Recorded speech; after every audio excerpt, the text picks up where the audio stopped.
welcome all of you to Nikky Lyle Creative Present with Industry Leaders, where today I'm joined with Becky McOwen-Banks.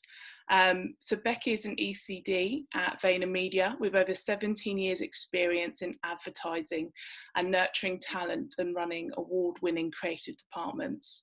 She's also involved in a lot of initiatives such as She Says and Creative Equals, which I'll be asking her about later. So yeah, welcome Becky. Thank you so much for giving up your time to spend with us today. The first question I'd like to ask you, Becky, is what makes a creative stand out for you whenever you've hired someone for your team?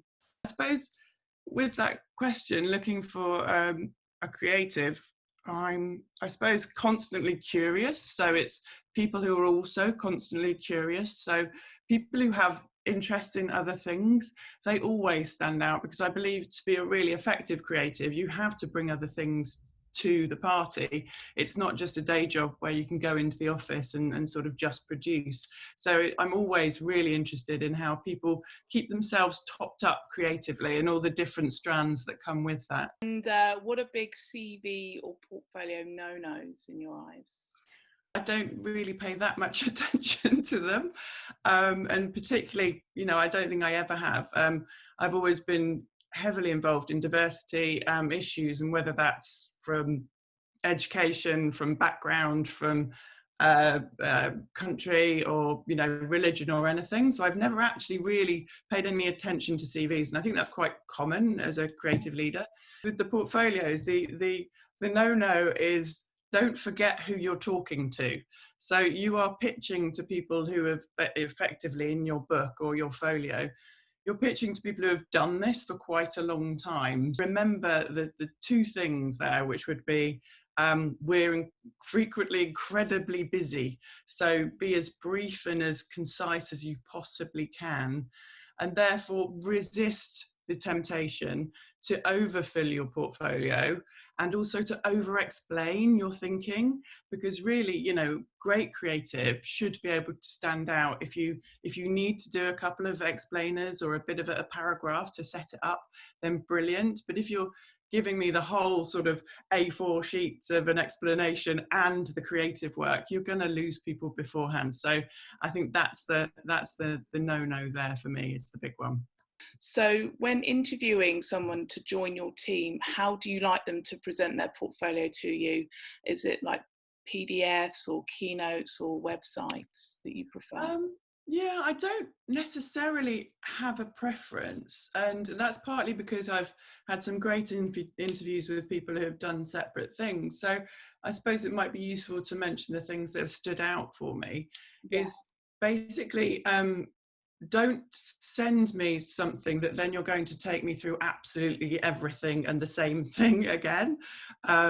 So if you are using a PDF or a keynote presentation, then send sort of a wider form one, I'd suggest, to make the introduction, to get that sort of note through the door. And then potentially when you come and chat, understand that you trim it down. So which are the ones that actually you'd really like my opinion on, and you're really proud and you really want to get excited about me seeing, so that we can actually have a directed conversation, really. And it's the same with websites. So the best way, I've had someone play their website, because having a website is normally just the link that you receive, when you're being introduced or whatever, and then to have it again, make that fresh. So I'd suggest with this person in particular, we almost played a roulette game of, okay, I'm going to take the third one down on the left, and then, make it fun, make it different. But again, have some purpose, so it doesn't just feel like you have no route through the work that you're showing. Have sort of a theme in your head as to actually, what story do I want to tell this person? And make sure the work that you are showing reflects that story, or what help do I want from that person? And again, reflect the work that way. And how did you start out your own career as a junior creative? Golly, so I was quite lucky, because obviously it was in the dark ages. So, but I graduated from Manchester, and it was such a creative community up there. and it certainly didn't have the battlegrounds that London has now become for just even getting in the industry. There was some difficulty getting in, but I basically so in second year, which I think is quite common now, I came down to London and did an internship at Saatchi & Saatchi, actually. I managed to get in there as an art direction intern, and managed to see the Silk Cut campaigns, which I absolutely adore because I'm an art director by heritage. So managed to speak to the guys who were doing those, and that inspired me.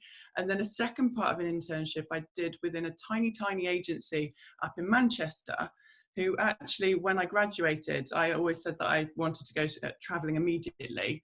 But when I graduated, they offered me a role straight out of college. So I think that was it, and that's just all from being, I think the way I normally put it is politely annoying, so that you sort of, any connections that you make, keep up and keep really personal with people. The problem with that sort of at the time was then I then moved from the small agency because, you know, as advertising is, it has its ebbs and flows. I then went to McCann's up in Manchester, which is a beautiful building. So my first job in big ad land had its own pool and everything. It's in like a tiny little stately home. It's beautiful, honestly. And then yeah, I had an amazing sort of art direction teacher there who sort of, well, she mentored me. She was one of the seniors. But then it was last in, first out. So I was made redundant within 6 months of basically going through 2 jobs in Manchester and then out. So my travelling plans came to fruition, which basically just stalled all of my work plans for a while.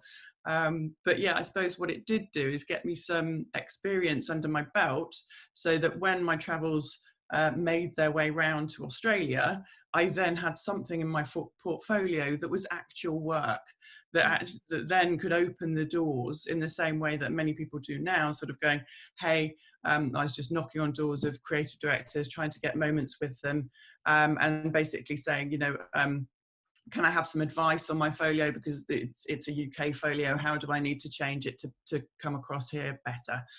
And that way picked up freelance over in Australia, and then I was in Oz for 5.5 years. So that sort of just grew and grew and grew. So. Oh my goodness, that's quite the career journey, actually.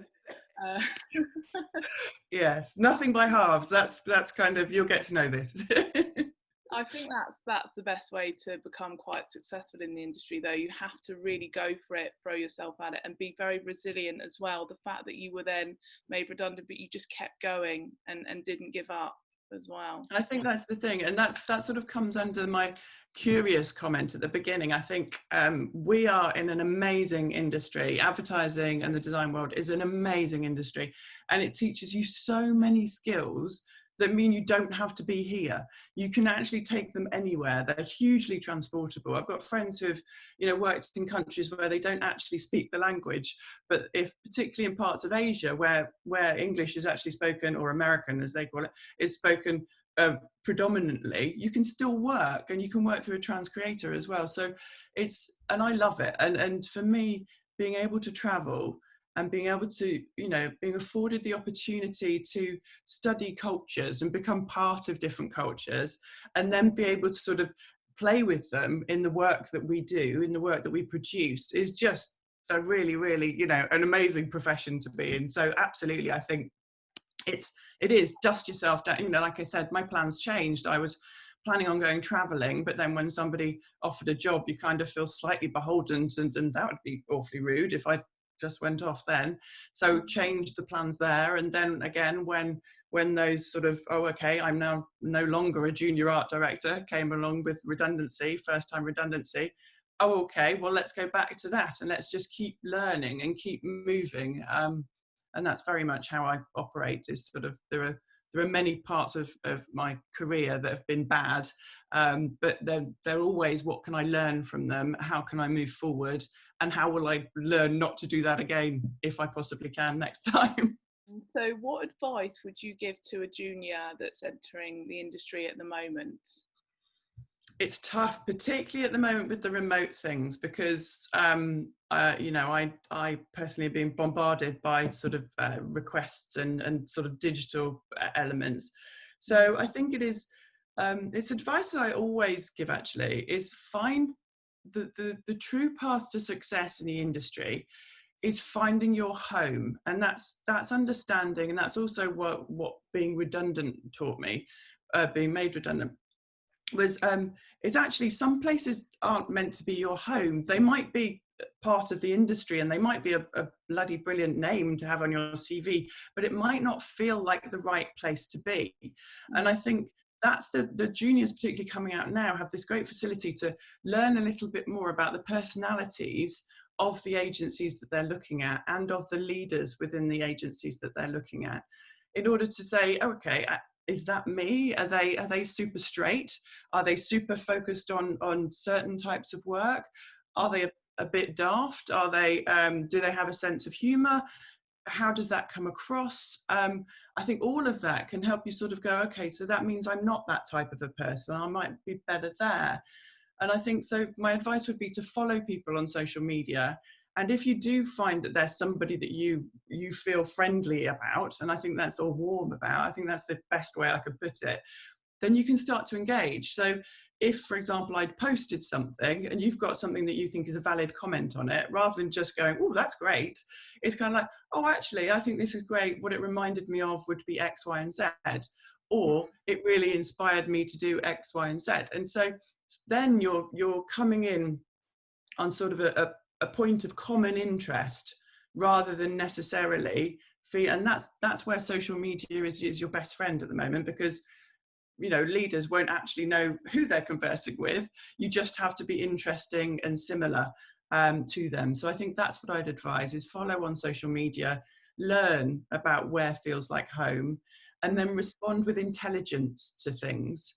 And really try and start a conversation, but you have to be interesting in order to start that conversation. You've carved a very successful career for yourself over the years. I mean, how did you manage to work your way up to ECD at VaynerMedia? Oh golly, ECD of all of 2 months now. So yeah, I started my recent job 5 days before work from home happened. So it's been a bit tough this last gig. Being persistent, refusing to see dead ends, and I think it you know, I'll keep coming back to it, it's just that curiosity and that persistence in moving forward. I've always been someone who's very aware of progress, of their own progress. I absolutely adore learning, and so I'm quite a harsh critic of myself. If I don't think I've moved forward, or if I've changed how I work, then I will actually sort of tell myself off for that and start to look for other things. And so I think that's something that many, particularly girls, fall back on. They kind of find a comfy space and then forget to keep moving within that. And the problem with finding too much of a comfy space is that you're no longer challenging yourself. And if you're no longer challenging yourself, then potentially you're no longer really challenging the briefs as much as you possibly could. So I suppose that's all I've really done. You know, I've kept rolling. You know, whenever things that haven't been predictive have happened, I've picked myself up and basically just forged ahead and continued on regardless. Basically, is the best advice that I can possibly give, I think. Okay. And that's helped me when I've moved between continents. So even a specific example, I was called out to be an ECD in Australia. This would have been probably, golly, was it FCB 5 years? So 6.5 years, 7 years ago. I came back, and basically what happened out there was I went out as ECD, and the owner of the company, which was a subsid of DDB at the time, actually committed some bullying. Really, it was sort of professional bullying to me, and I've never ever experienced bullying in that way. And also, so you have real moments of self-doubt as to, is this really happening? And it was sort of on a professional level, as it were. So he was just doing all sorts of underhand tactics to basically undermine any decisions, and it made me incredibly unhappy. It made me really, really go through periods of self-doubt, and was he right, was I wrong? But even through that, there's a point where it reached a moment, and I was basically just, no, okay, this has to finish. And I closed the appointment of being an ECD and had a chat with my husband, and he'd come out to Australia with me, obviously. Be weird, that, wouldn't it, if I come without him? As had the dogs, I've got 2 dogs, they'd also come out, as had all of my house. We'd got an amazing house out in Surrey Hills. And it took me a day and a half to decide to just shut the whole thing down and pull back to London and just kick off back in London. And it's that sort of resilience of basically saying, this might be ending, but there'll be something else that will appear. And I think that's the thing, is constantly going, okay, so it's not this, but it might be over here. And it's that constant looking and learning and keeping that movement going, I think, definitely. On to my next question is, what challenges have you had to overcome being a female in the creative industry? I mean, the list is endless, right? Well, that was a particular one. But also I think because I'm old, when I came up through, and I've gone through sort of unconscious bias training and all of this, and my unconscious bias was to white males. So because I've been raised in that environment, and because I've always wanted to do advertising, so you accept that that's the normal road. So I had to sort of learn to manage that, and also to be quite surprised at myself for that, as someone who's been quite so active in sort of diversity issues.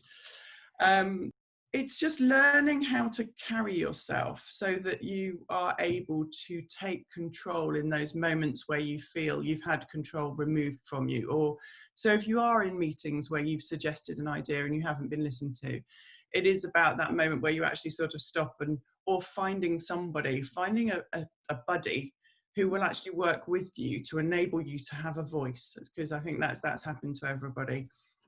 It's actually even about, and I did my TED talk on this as well, it came up as a sort of a life cycle of a girl through from university all the way through into creative directorship.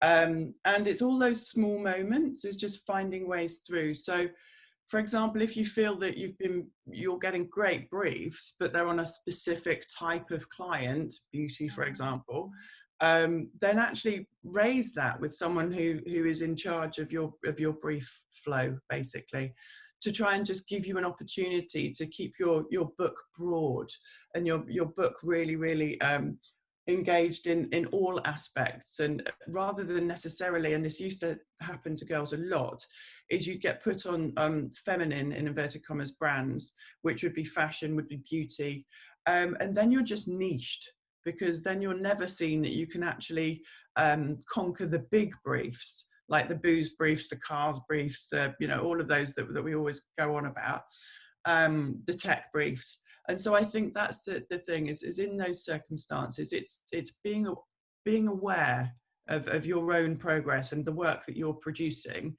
and then finding the confidence to speak to somebody else and raise it as kind of, look, I know that this has been happening, and I know that, these are one of our major clients, and I'm really happy working on this. However, if there is an opportunity for me to work on something else, even proactively, if I can just nick the briefs and just throw some ideas into the mix to start to broaden that back out, then I think that's very key. And that happens time and time again.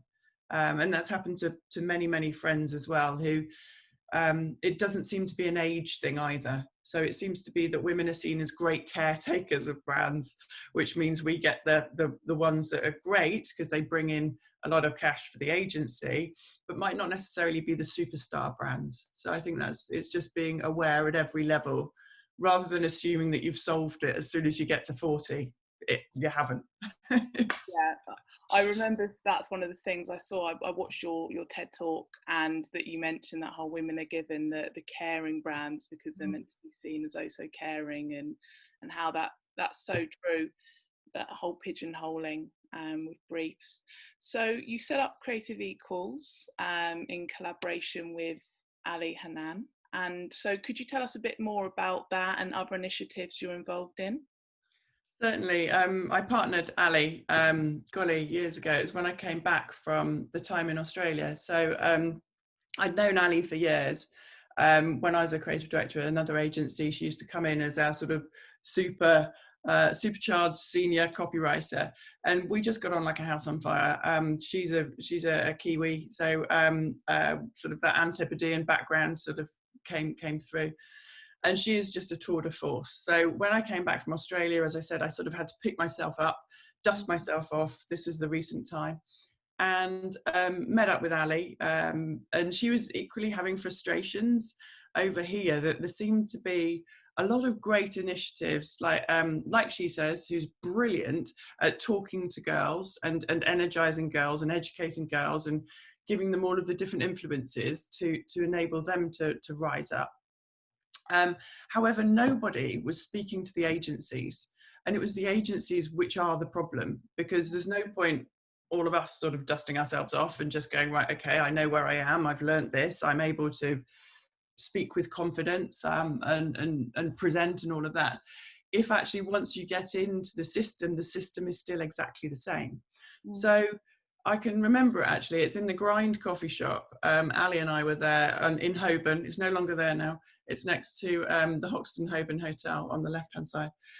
And we basically just, she'd cycled there, and we just had this really heated conversation. And basically, I was still fuming about Australia.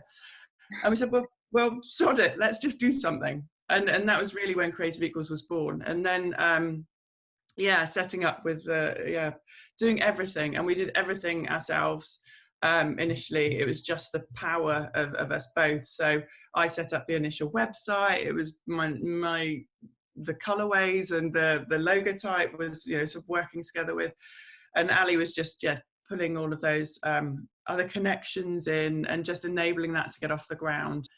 And it was a huge amount of work, which is why in the end I had to pull back out of it, was because I was still in full-time work and it needed a lot more than I could give it. So I was trying to fit in other agency meetings to try and get agencies to buy into and sign up to Creative Equals outside of my day job, which just doesn't fit, because obviously the people in the agencies need it to be in the day job. So that's sort of when Ali absolutely, it's her baby. I just partnered with her, getting it off the ground and adding my energy to her energy, which really gave it sort of that initial lift. And then she's taken it on into other amazing things now. Other than that, as I said, I've been a speaker for years at She Says events, from their small beginnings in London with Ali and Laura, and which has always been super. So I've mentored for them for absolutely years.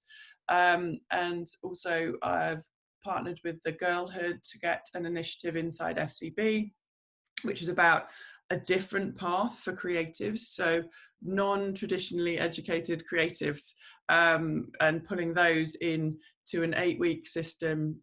It started off sort of as a bit of a competition that trimmed down the teams, and then there was a really intensive 4-week period, and then after that another 4-week period where we just whittled down through teams, and at the end we took on 3 creatives that we gave a 6-month internship to, and they were all brilliant in many different ways. One of them went off to become a journalist, somebody else went off to go into art direction in the record industry. So it was interesting just getting that energy and learning as well. So and there were learnings to be taken from that, because it was a pilot project. So the learnings from my end are the time and energy, and actually again that system to pull in people who haven't been trained in creative ways. The system inside your agency has to be so much more ready, because you become that education system. You want to keep the raw energy and the raw creativity, but you don't want necessarily to sort of you have to sort of teach the rules of the game, as it were, because we all know there are rules that we all apply to every day within the agencies anyway. So picking up on a lot of that. So they've sort of been the key ones really, and just keeping my hand in with those when I can. Yeah. That's so right, what you said about actually approaching the agencies themselves and trying to implement change there, because I know I've done my own mentoring with like Kerning the Gap, and where you're meeting with incredible female directors that are so talented, but they're restricted because right at the top it's all controlled by males, and they don't know how they can progress. So anyone that's watching this talk between us at the moment, what can they do as individuals actually to try and implement change within their own ad agencies as well? Well, there's a host of tools that are still on Creative Equal's site. I think it's just making your seniors aware, asking the questions. If there's something that you think is an ism, is a sexism, racism, ageism, whatever, then just be that voice. I used to call it be the sort of the grit in the system. Like you said before, it's not being frightened to kind of pull people aside and go, I'm actually not okay with that, and I'm not okay with that for these reasons. And it does take quite a lot of confidence for you to do that. So finding a soft way to do that. So that might not be the people who are in the room at the time when something happens. That might be another of the leaders or the more seniors within your agency. So I think that would be sort of the first thing is watch yourself. Your own behaviour.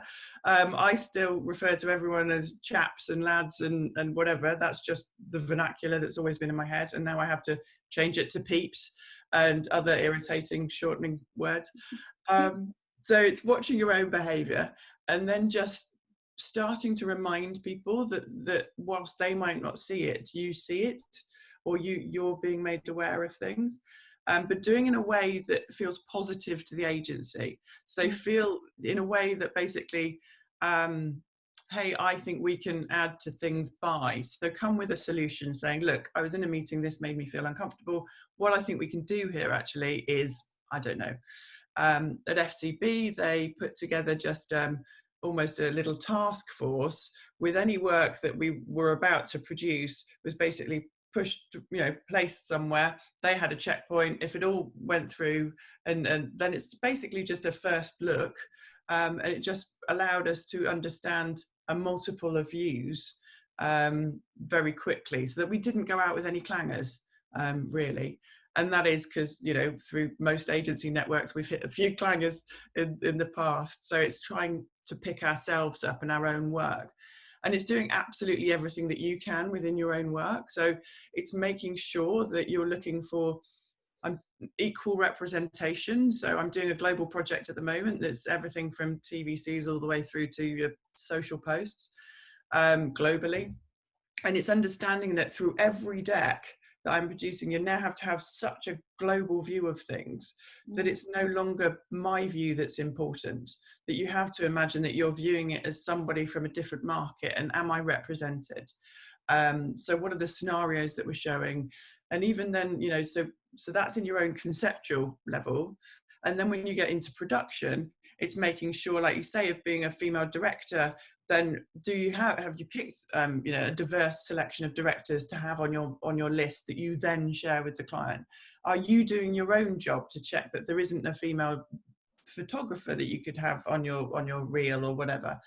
So I think it's doing your own homework before you start to necessarily point the fingers at the agencies and tell them that it's their issue.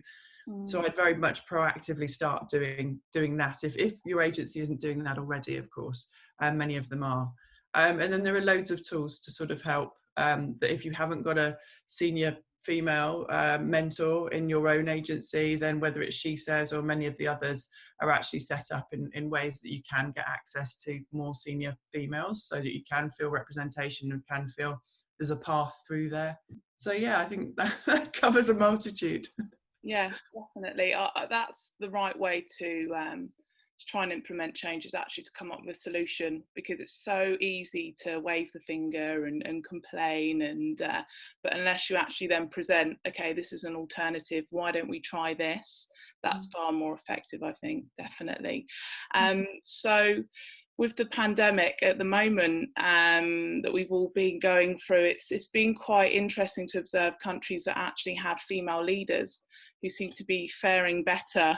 Do you think that that's going to have more of a positive influence on how people are perceiving female leadership, perhaps? I don't know, because if you throw Angela Merkel up against Jacinta, we'll get very different country views. Yeah, yeah. So I think it's, I wouldn't necessarily agree that all female leaders are dealing with things better. I do think it's interesting the great job and the hero that Jacinta's become. I think Australia is trying to vote her in as their prime minister, and the world would be a better place if they did. So I do think it's interesting that female leadership is taking the stage slightly more, or should I say, an alternative type of female leadership. And that's why I raised the comparison of Angela Merkel versus Jacinta, because they're very different leaders, and I would say that the Angela Merkel way falls much more into the traditional model of leadership, whereas Jacinta definitely isn't. So yeah, I wouldn't necessarily put it down gender lines, is probably what I'd say. A different style of leadership and how that has helped out in the pandemic, I think definitely. But is it down to gender? I'm not sure I'm convinced on that. Well, this is why I wanted to ask you, because you just see the media all the time doing that blanket statement of female leaders are better, and like you said, there's so much more to it. It's the different leadership styles, actually. So also, how's VaynerMedia been affected by coronavirus at the moment? Have you been hit quite heavily? Well, no, we haven't. We are looking for some wood. The desk will do. No, we haven't. We're actually, and this is why I requested that we kept it to the limited time. So sorry for people who are watching. It's basically, we've gone from strength to strength. It's absolutely crazy. So what I have noticed though is some of the lead times have obviously short. Everything has slowed down. So particularly in the first sort of month that we were in lockdown, when we were all running around with our hands in the air whilst focused on Zoom calls, everything slows down, particularly I think creative processes. I'm finding the inspiration quite a lot more difficult. I absolutely adore my commute to work. I'm bizarre, I know, but I only have a small train ride and quite a nice walk at the other end. So I really miss seeing life.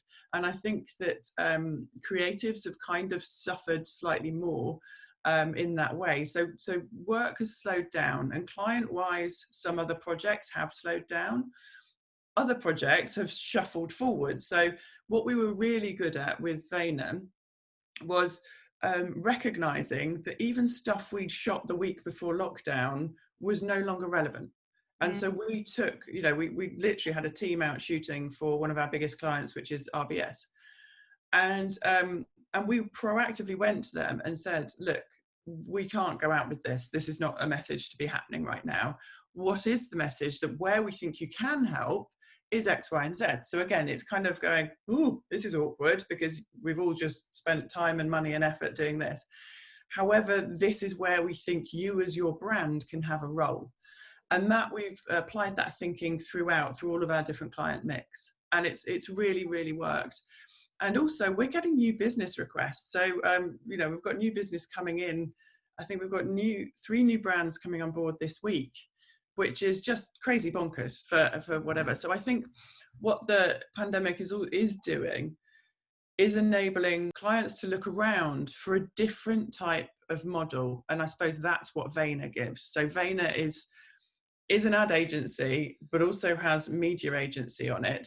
So that gives you different ways of thinking and slightly more control, which I've never worked with all in one house before, which is just really super interesting anyway.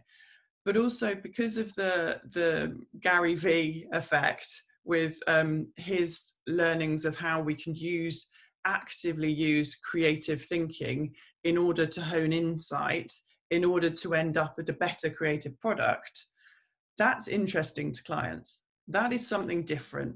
That makes them, it allows more accountability of your creativity. So it's quite terrifying as an ECD to sort of go, well, I'll have less control because you put lots more out there and you basically see where the strong runners are and you follow that. And then that builds up into your final ATL stuff. But it's quite exciting. That's one of the reasons why I joined Vayner, was because it feels like they are having a look at how to do advertising differently. And I think advertising is too small of a word for our industry now, because what we do is so much more than fits in that little advertising box.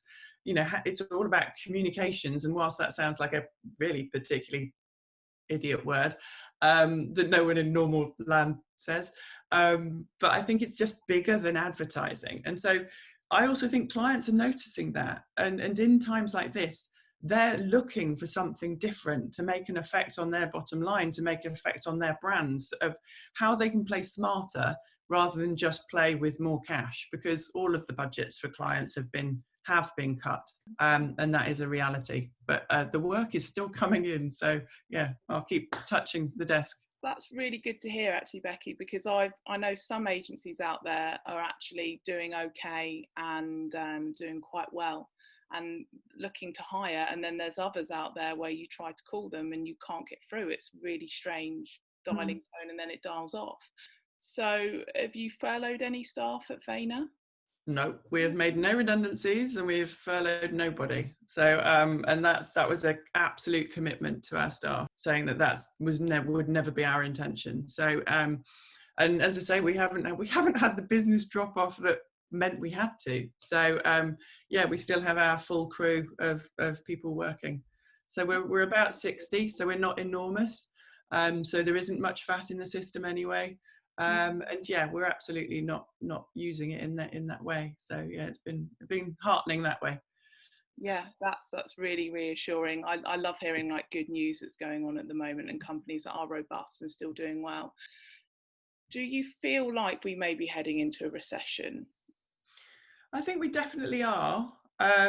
Just because the spending's, just the time to get back up to normal will be months. That's not going to be a quick switch on. So yeah, I definitely do think that. And we're hearing that from clients. We're having the budgets, as I said, that are coming in might be smaller than they were previously. You're having to really negotiate that scope and do it with consciousness, rather than just accepting a smaller fee for the same work. And many clients are what has changed, I suppose, is that clients are also more amenable, because suddenly we're all in the same boat. And that does show that there is a recession on. So actually, when we come back saying, okay, we understand that from your perspective, but actually, therefore, from our perspective, we will probably guarantee X amount, and anything above that then falls out. And they're being more amenable to that. So I think, whereas previously you'd have procurement driving a very hard bargain. So yeah, I think it's working that way. But definitely, there is definitely a recession coming. It's just, we're not going, who knows? I was just reading, in the paper that the shops that won't be reopening when shops are allowed. So there's big high street brands that just won't appear on the high street anymore, because they just won't be able to afford to open their shop fronts. So they'll still be there in the virtual world, and at some point may well reappear or phoenix out. But yeah, and I think that will be apparent across all industries, to be honest. So there will be a culling of sort of businesses and of all types, and I don't think it'll be pretty, to be honest. I'm hoping they just don't hike the taxes too much. That's Yeah, I mean, who knows at the moment, with all this kind of furlough support that the government's offering, how they're going to try and reclaim some of that money back in taxes, and what's going to happen there. And I've spoken to a lot of accountants that have said things to me like, oh, it's been a sharp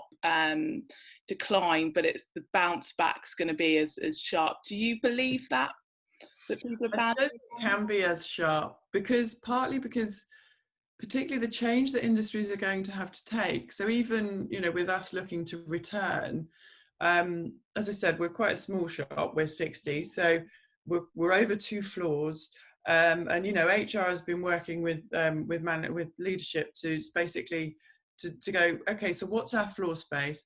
We're too small to have a one-way system. So what does that mean? What does that practically mean, in as much as and how far these restrictions sort of progress, and if they come back in? So all of that means that we're not going to be working at the 100%, as in, right, we're done now, back in as normal, everyone back crowded on the trains, and everyone straight back to your desks, please. So I think that will have an effect. So I think it will be the old, they keep calling it the bell curve, don't they, which is that one rather than the V. I'm less a believer in the V.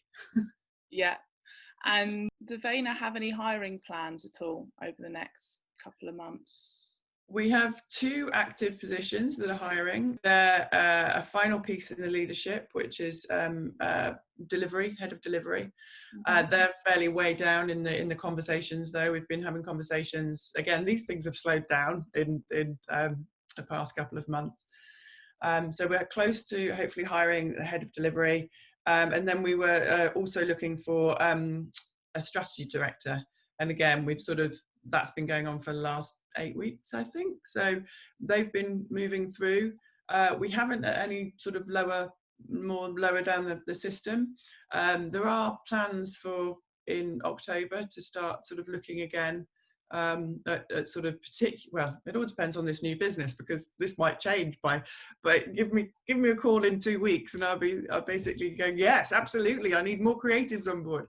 But at the moment we're okay in creative, and also obviously with me being new on board, I'm just starting to get a feel for how the department structure is, and then form the creative department structure that I wish it to be.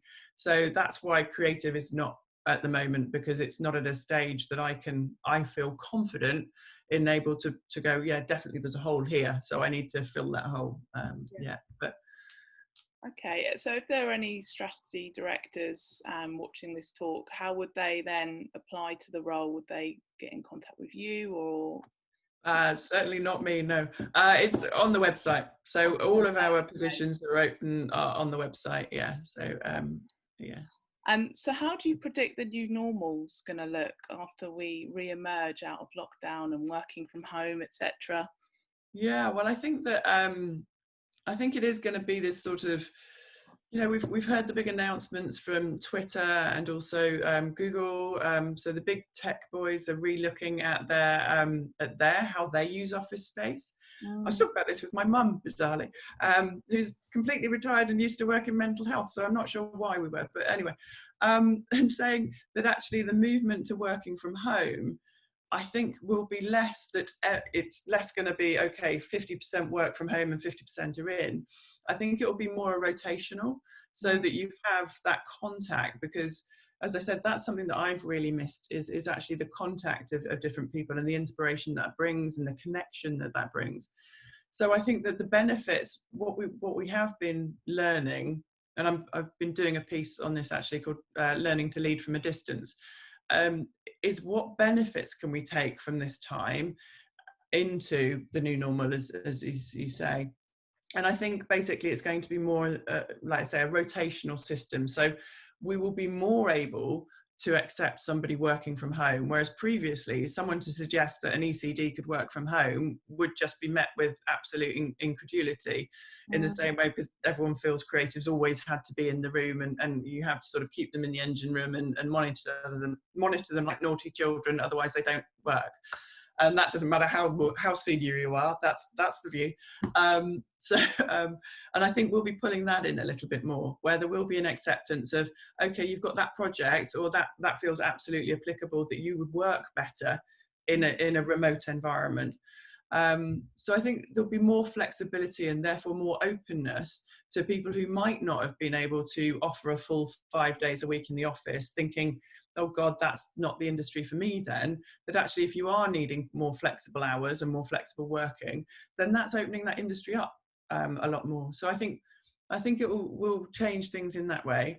It'll also, and this has been all over the papers as well, affect how many meetings we will go to. So particularly international business meetings and client meetings, it will really be, okay, let's get together when we need to do the big sell, but actually the updates and everything else we can do, you know, by voice, rather than, you know, I've been traveling for 2 hours out to clients in the past, and so 2 hours, you end up taking the whole day just for a meeting that's an hour and a half. That's just simply a silly use of everybody's time.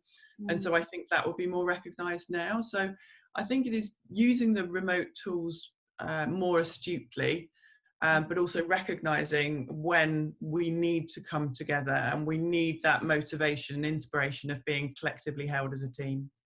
Yeah. And how do you think consumers' mindsets have changed? Because I've heard of people all the time talking about all this soul searching they've been doing, and priorities have changed, and they might not want to be online shopping, grabbing that new like dress or shoes all the time. And how do you think this has affected consumers' mindsets? Yeah, I think consumers, us, are very fickle. So whilst we're probably feeling quite pious right now, and loving our neighbours, and definitely, you know, a whole lot of love for everybody out there, I think we will forget that very quickly. Now, I'm a cynic. I've been in it too long to not be, unfortunately. But I do think habits will return. I think with some consciousness though. So yeah, about new purchasing and the need for consumerism. Gucci announced that they're dropping 2 of their seasonal shows, and they won't be announcing their shows as seasonal anymore, so that because they don't want their clothes to have a limited lifespan. And it's changes like that that will make the difference. And so that sort of just shows the zeitgeist, particularly of consumerism in as far as fashion.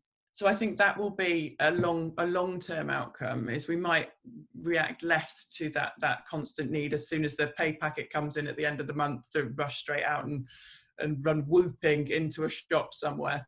But I also think the first week out of full lockdown, I'll be out there in a ball dressed, for God's sake. It's like, I miss having to dress up. You know, I've been putting dresses and shirts on, but living in jeans in the bottom, and it's just, it's depressing. And you just think, well, I don't want to sit in my good clothes. I'm bored of that, so I want to be up and out again. So I think the first week, everyone will probably look like they're on a proper old prom, up and down high streets everywhere. But I think after that, consumer behaviour will be affected. But also there's the negative. One of our big clients we work with is Shell Renewables specifically. And obviously climate change has completely disappeared off the agenda. It's still on the agenda, but with all of the implications of CV19, you know, all the progress that we made with Keep Cups and getting rid of plastics. If you think only recently, Marks and Sparks went through that massive system in their retail stores of pulling all of their fruit and veg out of plastic packaging. And now suddenly with COVID-19, you're then thinking, golly, and I've seen some supermarkets are now repackaging their things like avocados, their things like, pears or apples or whatever, so that people can perceive them as being clean again. So I think that's the big thing that we'll need to balance out at the end of it, is actually, is our short term, and I'm calling it short term as in humans, concern, how does that actually weigh up against then again what we're doing long term, which is the planetary and environmental concern. And I think there's a massive balance that at the moment we've kind of suppressed the one in order to solve the other. And I think it'll be interesting seeing how that comes back. Yeah, I agree. So I'm very mindful of time, Becky, but shall we go on to the Q&A? Sure. Section? Yeah. What do I have to do? Click on the thingy? I'll click on them and see what we got here. So, okay. So, one question is, you've spoken about transferable skills and opportunities to work abroad. What's your advice for taking the first step in finding work abroad post-COVID, obviously? Yeah, hazmat suit. I think again, it's finding agencies, it's doing your homework, finding agencies abroad who do good work, or do work that you like, or you think you can add to, or your skills echo. So it is unfortunately doing your basic homework, and starting those conversations. There's nothing to say that you can't start following those people, attempting to link in with them on LinkedIn, and again, never just send a blank LinkedIn, actually always send a message as to why you think it would be valuable to start a conversation. So you can start doing that from here, from home. Start following their feeds on Insta or on Twitter to see more of the work that's being produced. And that will really tell you as to where you should sort of start aiming for, and start warming people up, and then speak to people like Nikky. Get to speak to recruiters in the country where you're headed for, because they're a huge source of information about who are the best agencies to freelance for, and who are open to taking on longer or more permanent stayers, because obviously all visa regulations and everything. So I think they're the two things: is personally have a look round and get a feel for agencies, so that you've got a conversation, and then turn to the Nickys of the world and basically say, look, I'm thinking of going here. I'm still in the UK at the moment. My feelings where I really like this agency. How about it? Here's my book. Can we have a Skype? Can we have a Zoom and actually have a chat through about how this might work out? I've got my be definite with recruiters, so don't waste their time. Say, I'm planning on coming from September until November. Give them definite times, that this is not just a fishing expedition, that actually you are coming to the country that they work in. And then I've always found them to be an invaluable source of information, definitely. Yeah, that's so right what you said there, Becky, about being very specific. And if people are just skirting around, potentially thinking about it, you're not going to give them the same attention as someone that has committed, that's going to be in the country at a certain time, etc. So the next question is, can you recommend any schemes for senior designers to mentor juniors? I've just been made redundant from my senior designer role, and I have some downtime. I'd like to help mentor some juniors. Absolutely. So she says mentoring is Who's Your Mama? And they've actually just resent out a form that I filled. Sorry, I'm looking to my left because I filled it in only probably 4 hours ago, which is picking up new information on mentors. And it goes through all of that as to how many years experience you've got, what skills you've got, when you're available to start. So yeah, she says Who's Your Mama? It's run by Rachel Gott. So if you if you have a look for Who's Your Mama, that should be out there. But yeah, they're scouting now, so that's an open way. And thank you very much for offering to add your experience. So moving on to the next question, do you have any advice for first-time CDs asking for someone who embodies the politely annoying characteristic you mentioned, and finding that it was more beneficial as a junior creative than as a senior one? So advice for new CDs. Yeah, I think it's learning your style and becoming confident in, the change from being senior into CD is the shift from maker to manager and sort of architect, I suppose, of your own domain. So I learned to adjust in that way. Be confident in the skills that you know. So if you're owning clients, if that's how you've become a CD, is because you're now in ownership of a single client, then be really confident in that. And I think at CD level, drop the politeness. You shouldn't need to be polite at CD level. You've made it because you've got the experience, because you've got the skills. So try and absorb that, which sometimes can be a bit tough. But yeah, definitely, I think now is not the time to be politely annoying. It's about confidently understanding your reasoning for saying things, your reasoning for suggesting things. And yeah, your confidence in that will actually engender the confidence in those that you're managing as well and leading. So that would be my advice. Okay, that's really good advice there. Last question. How do Vayner recruit? Is it from direct approach or using recruitment consultancies? And what's your view of recruitment consultancies? Just answer honestly, Becky, I won't be offended. I know not everyone likes us. Well, see, I can answer on both ways. So Vayner recruits direct into the website, but we also have a recruiter who works inside Vayner. So they are a recruitment model that basically places their people within agencies. So for 2 days a week, he has been inside Vayner for the last 9 months. And so he knows the agency inside and out, and all recruitment, whether you come direct through the website or LinkedIn or wherever, goes through him as first port of call. And he does all the first check.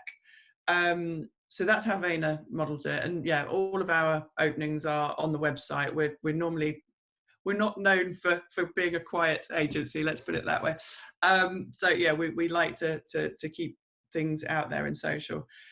As far as recruitment consultants, I have got some really great friends that I have known through the system, through the years, that have taken me from being a junior, and then coming back as a midweight, and then when I decided to shuffle across as a midweight into freelance, being able to get me into that freelance scenario, and helping me with my book, and with those crossings between the UK and with Australia, and I've worked sort of globally as well. Having recruitment friends who know the industry, who know the city that you're going to, there's no better way to make your book bespoke to the market that you're about to go into. So I think, as I said before, they're an invaluable resource, and they also do quite a lot of the filtering that is needed on some of the roles. Where I think we need to start doing a different model is to, as I said, recruiting outside of traditional education systems, which at the moment I don't think anyone has solved, and that at the moment isn't held within recruitment consultancies. So that's where I'd like sort of things to do better, is sort of, whether it's through Stripes or through the D&AD programs or whatever, is the ways of actually gathering and spotting and judging and curating creative that doesn't fall out of the traditional education system. So yeah. But yeah, I think be friends with recruiters. They can be invaluable to you. That's good to know. I've actually been looking into what you just mentioned about, hiring people outside the traditional education backgrounds anyway. But I'm aware of time, Becky, so I just want to wrap this up now. And again, thank you so much for your time and finding the time to talk to me today and give all this invaluable information. And if anyone's enjoyed this, feel free to tweet or post about on Instagram as well. And take care, everyone. And see you later. Thanks, Nikki. Bye.